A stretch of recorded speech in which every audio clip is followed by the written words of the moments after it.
இந்த இடத்துல வந்து நான் ஒரு நன்றியை சொல்லணும்னு நினைக்கிறேன்.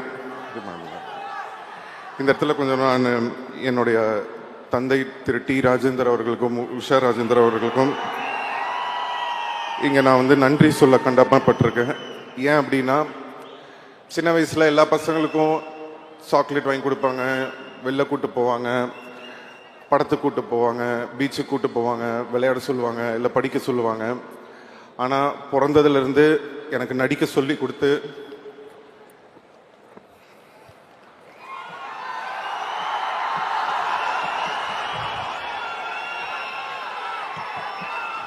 பிறந்ததுலேருந்து எனக்கு நடிக்க சொல்லி கொடுத்து அப்போ வந்து எனக்கு ரொம்ப கஷ்டமாக இருக்கும். என்னடா இவங்க நம்மளை வந்து ரொம்ப கஷ்டப்படுத்துகிறாங்களே. மற்ற பசங்களாம் வந்து ஜாலியாக இருக்கும்போது நம்ம மட்டும் டெய்லி ஒரு பக்கம் ஷூட்டிங்கு, இன்னொரு பக்கம் ஷூட்டிங்கு,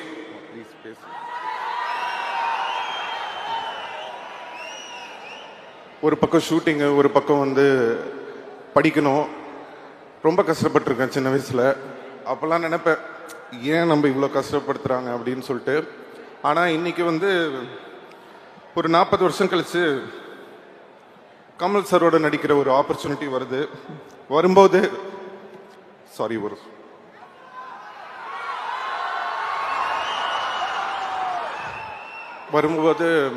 எல்லாரும் சொல்றாங்க, சிம்பு வந்து சின்ன வயசுல இருந்தே ரொம்ப இந்த சினிமாவில் வந்து அவருக்கு பாட தெரியும், ஆட தெரியும் எல்லாமே சொல்லும்போது அதுக்கு எல்லாமே காரணம் என்னோட அப்பா அம்மா. அவங்க தான். தேங்க்யூ அம்மா, தேங்க்யூப்பா.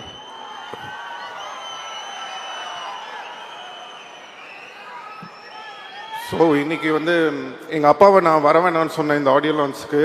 ஏன்னா அவர் எமோஷனல் ஆகிடுவார் அப்போ அப்படின்னு நினச்சிட்டு அவரை வர வேணான்னு சொன்னேன். கடைசியில் இப்போ நான் எமோஷனல் ஆகிற மாதிரி ஆயிடுச்சு. சாரி.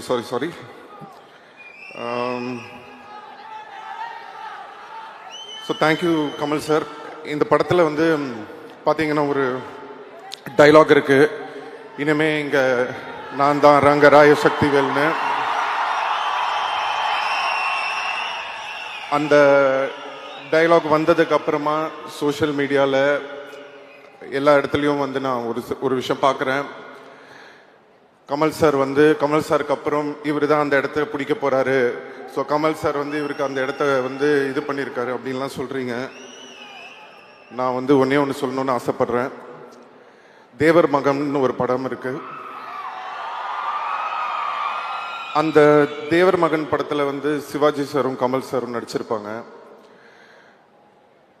அப்போ சிவாஜி சார் கூட கமல் சார் நடிச்சதுனால it doesn't mean Sivaji sir இடத்துல போய் கமல் சார் உட்காந்துக்கிட்டாருன்னு அர்த்தம் கிடையாது. ஃபர்ஸ்ட் அதை நம்ம புரிஞ்சுக்கணும். அதோட அர்த்தம் என்னன்னா, சிவாஜி கணேசன் சார் அவர் ஒரு மிகப்பெரிய லெஜண்ட். அவர் இடத்த யாராலையும் பிடிக்க முடியாது. அவருக்குன்னு ஒரு இடத்த அவர் வந்து கிரியேட் பண்ணி வச்சிட்டாரு. ஆனா அதே மாதிரி கஷ்டப்பட்டு உழைச்சி நடிச்சு நெட்டையா குட்டையா அழகா அசிங்கமா விதமான கேரக்டர் நம்ம யோசிச்சு கூட பார்க்க முடியாத அளவுக்கு அவ்வளோ உழைப்பை போட்டு கஷ்டப்பட்டு தான் அவர் அந்த இடத்துக்கு வந்தாரே தவிர சும்மா அப்படி வந்து அவருக்கு அப்புறம் நான் அவர் உட்காரல. அதுதான் நம்ம உலக நாயகன் கமல் சார். ஸோ யாரோட இடமும் யாருக்கும் அப்படி ஈஸியாக கிடைச்சிடாது, அதுக்காக உழைக்கணும்.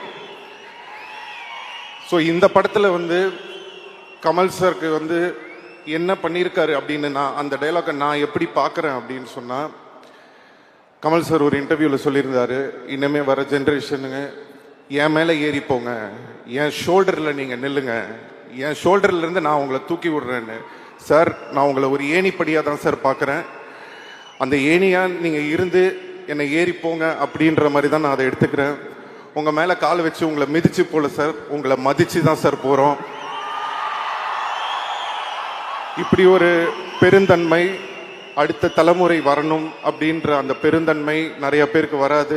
we have a lot to learn from you sir. thank you so much sir.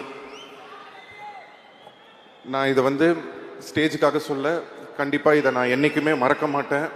அதே மாதிரி நீங்கள் எப்படி மணி சாரும் சரி நீங்களும் சரி இந்த ஒரு ஆப்பர்ச்சுனிட்டி கொடுத்து எனக்கு ஒரு இடம் கொடுத்துருக்கீங்க.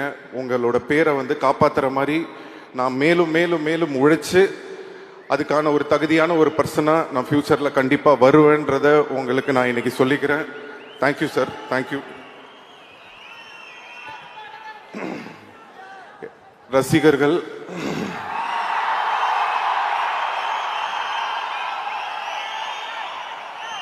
நான் சொல்லியிருந்தேன் உங்களை கண்டிப்பாக பெருமைப்படுத்துகிற மாதிரி இனிமேல் நடந்துப்பேன்னு சொல்லி. அதுக்கான ஒரு ஆரம்பமாக தான் நான் இந்த படத்தை பார்க்குறேன். தக் life will be the beginning.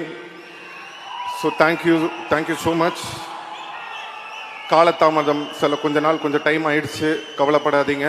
இனிமே காலதாமதம் இல்லாமல் நடக்கணும்னு பார்த்துக்கிறேன். எல்லாரும் கேட்பாங்க, உங்களுக்கு எப்படி சார் இவ்வளோ லாயலான ஃபேன்ஸ் இருக்காங்க அப்படின்னு சொல்லி.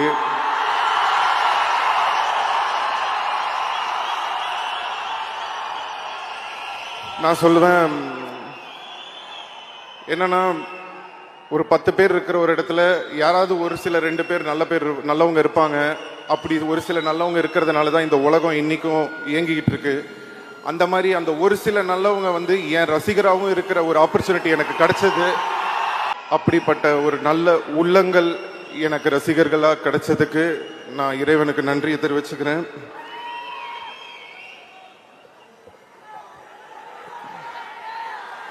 Thank you so much. அண்ட் தக் லைஃப் படத்தை பற்றி நான் பெருசாக பேச வேணான்னு நினைக்கிறேன். கண்டிப்பாக படம் பேசும். ஜூன் 5 ரிலீஸ் ஆகுது.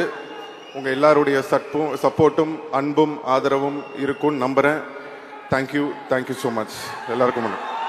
எப்பவுமே சொல்லிட்டு திரையில மட்டும் நடிச்சிட்டு தரையில நடிக்காத ஒரு மனிதர். நீங்க என்ன பண்ணாலும் சரிண்ணா, இந்த சத்தம் இப்படி கேட்டுக்கிட்டே இருக்கும். அது காரணம் உங்களோட ஹானஸ்டி மட்டும்தான். அவ்வளோ சந்தோஷமா இருக்கு.